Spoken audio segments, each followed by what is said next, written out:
BBA second year अन्तर्गत account सब्जेक्टको accounting for labour cost च्याप्टरमा छौँ हामी र यस च्याप्टरमा म यहाँहरूलाई लेबर कस्ट क्याल्कुलेसन गर्ने अर्थात् वेज क्याल्कुलेसन गर्ने इन्डिभिजुअल प्रिमियम प्लान अन्तर्गत केही इक्जाम्पलहरू गराइरहेको छु र आज म यहाँहरू समक्ष टेलर्स डिफरेन्शियल पिस रेट सिस्टमबाट वेज पेमेन्ट क्याल्कुलेसन गर्ने कसरी त त्यससँग सम्बन्धित केही आइडिया दिने जमर्को गरिरहेको छु र आज मैले यहाँहरूलाई एउटा क्वेशन लिएर उपस्थित भएको छु। उक्त क्वेशन अनुसार you are provided the following information of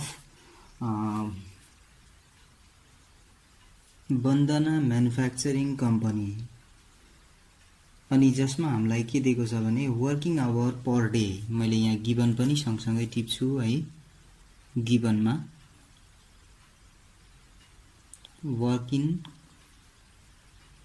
our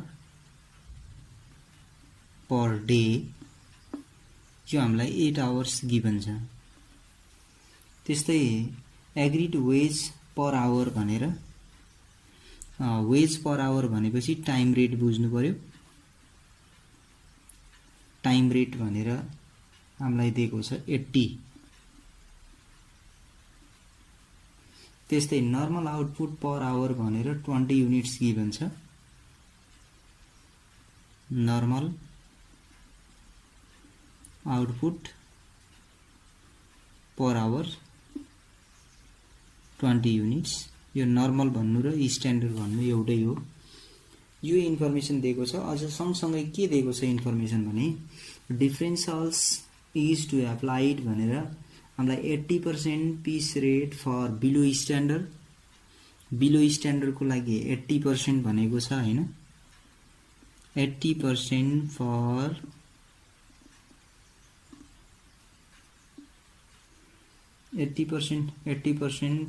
below standard अनि त्यस्तै 120% for 8 and above standard। 8 standard को लागि अनि above स्ट्यान्डर्ड को लागि 120% दिएको छ। अनि actual yield of following workers for working 8 hour per day भनेर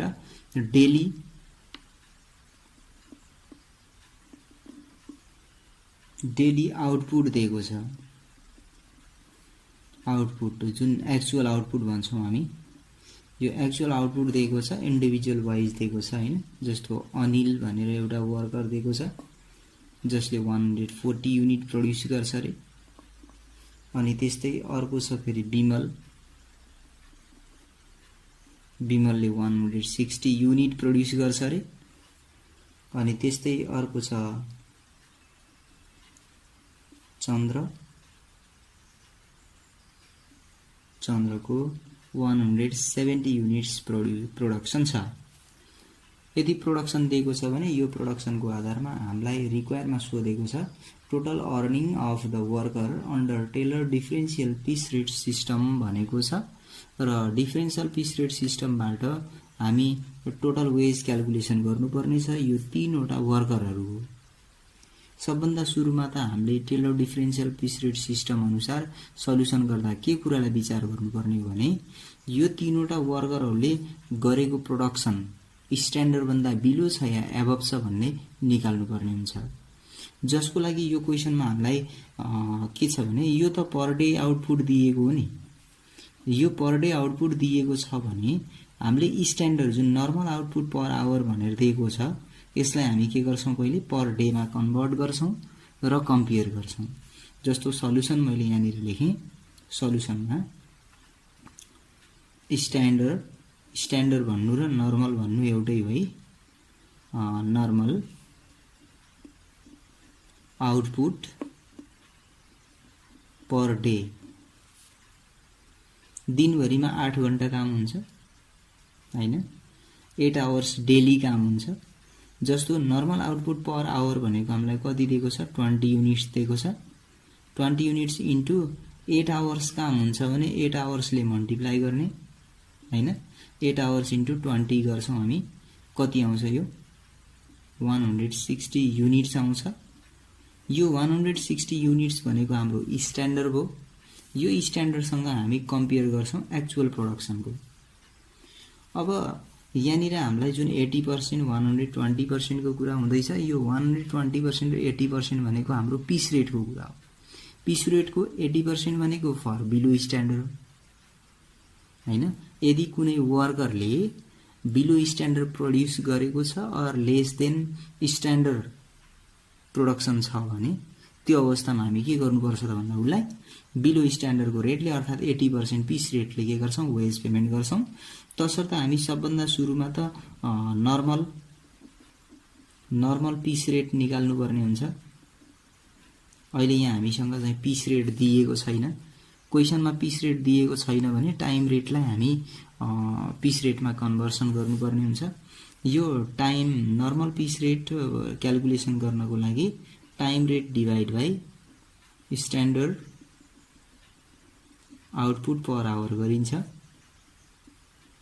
1 आवर्समा प्रोडक्सन हुने क्वान्टिटीले डिवाइड गर्यो भने टाइम रेटबाट पीस रेटमा कन्भर्सन हुन्छ हैन जस्तो 80 छ यो 80 भनेको टाइम रेट हो यसलाई स्ट्यान्डर्ड आउटपुट पर आवर भने नर्मल आउटपुट पर आवर भनेको छ 20 यसले डिवाइड गर्छौं हामी कति आउँछ 4 यो नर्मल पीस रेट भयो यो नर्मल पीस रेट थाहा भयो अब 80% र एबभ स्ट्यान्डर्डको यो छँदै छ त्यही भएर अब यो हामी एबभ 80% र 120% यो 4 को आधारमा क्याल्कुलेसन अहिले गरे पनि हुन्छ पछि फर्मुला लगाउने बेलामा वेज क्याल्कुलेसन गर्दा त्यही नै देखाइदिए पनि हुन्छ है ल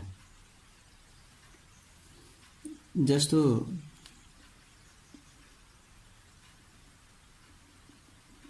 mister Anil produced 140 units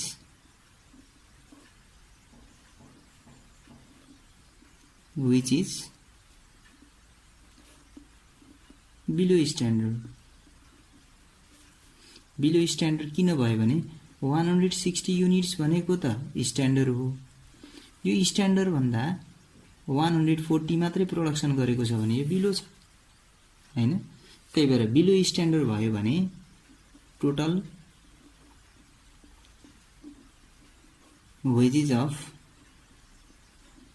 mister Anil equal to अब बिलो स्ट्यान्डर्ड छ भने लो पीस रेटको आधारमा वेज पेमेन्ट गर्नुपर्छ तसर्थ यो एक्चुअल आउटपुट इन्टु लो पीस रेट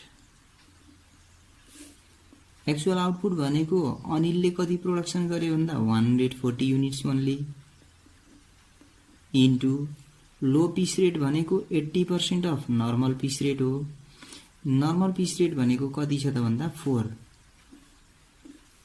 पहिले हामी 4 को 80% गर्छौं जति आउँछ यो 4 को 80% भनेको कति 3.2 आउँछ त्यो 3.2 ले 140 लाई हामी के गर्छौं त भन्दा मल्टिप्लाई गर्नुपर्ने हुन्छ 140 इन्टु 3.2 गर्नुहुन्छ र यो भनेको कति आउँछ त भन्दा 448 आउँछ under Taylor differential piece rate system Mr. Anil get RS 448 as total wage हैन टोटल वेज उले कति पाउने रहेछ त भन्दा 448 त्यस्तै गरेर हामी मिस्टर अर्को बिमलको छ बिमल प्रोड्युस 160 युनिट्स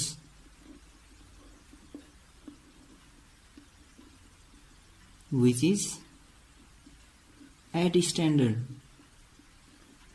जुन एट स्ट्यान्डर्ड छ किन भन्दा 160 युनिट्स हाम्रो स्ट्यान्डर्ड पनि हो र 160 युनिट्स चाहिँ उले एक्चुअली प्रोड्युस पनि गरेको छ त्यही भएर एट स्ट्यान्डर्ड भयो यस्तो एट स्ट्यान्डर्ड छ भने टोटल वेज क्याल्कुलेसन गर्ने बेलामा हामी के गर्नु पर्यो त भन्दा एबभ स्ट्यान्डर्डको आधारमा वेज पेमेन्ट गर्ने भनेको छ।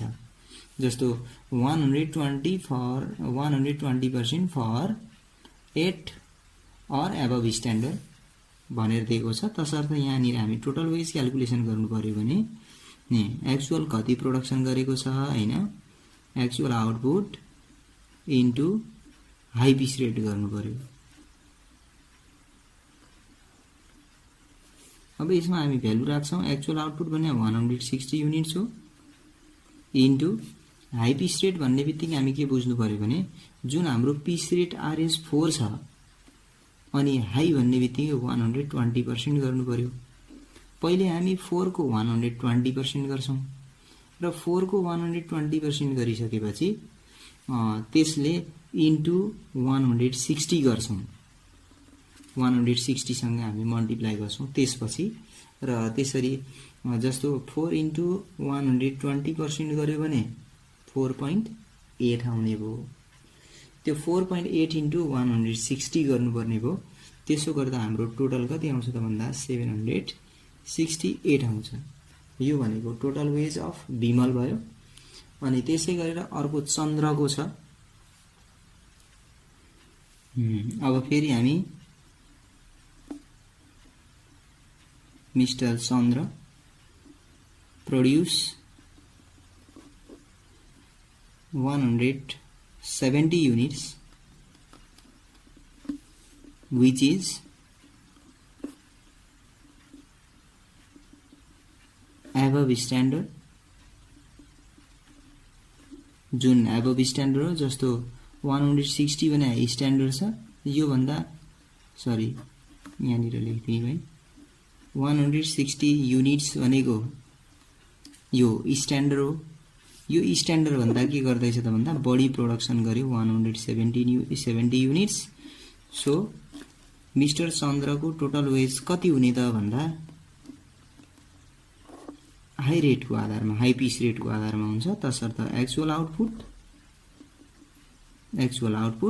इन्टु हाई पिच रेट गरिन्छ। अब actual output into high pitch rate भने एक्चुअल आउटपुट 170 युनिट्स भएको 170 units into high pitch rate भनेको 4 को 120% गरिन्छ। 4 भनेको नर्मल पिच रेट, यसको 120% गर्यो भने हाई पिच रेट हुन्छ। अनि यो मल्टिप्लाई गर्छौं हामी। जस्तो 4 इन्टु 120% गर्यौं भने 4.8 आउँछ। अनि त्यो 4.8 इन्टु 170 गर्छौं र त्यसो गर्दा हाम्रो 816 आउँछ। यो चाहिँ फेरि चन्द्रको टोटल वेज हुन्छ। यसरी हामी टेलर डिफरेन्शियल पिच रेट सिस्टमबाट टोटल वेज क्याल्कुलेसन गर्यौं र एक्जाममा पनि यस्तो किसिमको क्वेशनहरु टेलर डिफरेन्शियल पिच रेट सिस्टमको क्वेशन एक्जामको पोइन्ट अफ भ्यूबाट इम्पोर्टेन्ट छ र त्यस्तो क्वेशनहरु तपाईहरुले प्र्याक्टिस गर्नुहुनेछ भन्दै आजको क्लासबाट म यहाँहरु समक्षबाट बिदा हुन्छु। हस्त धन्यवाद।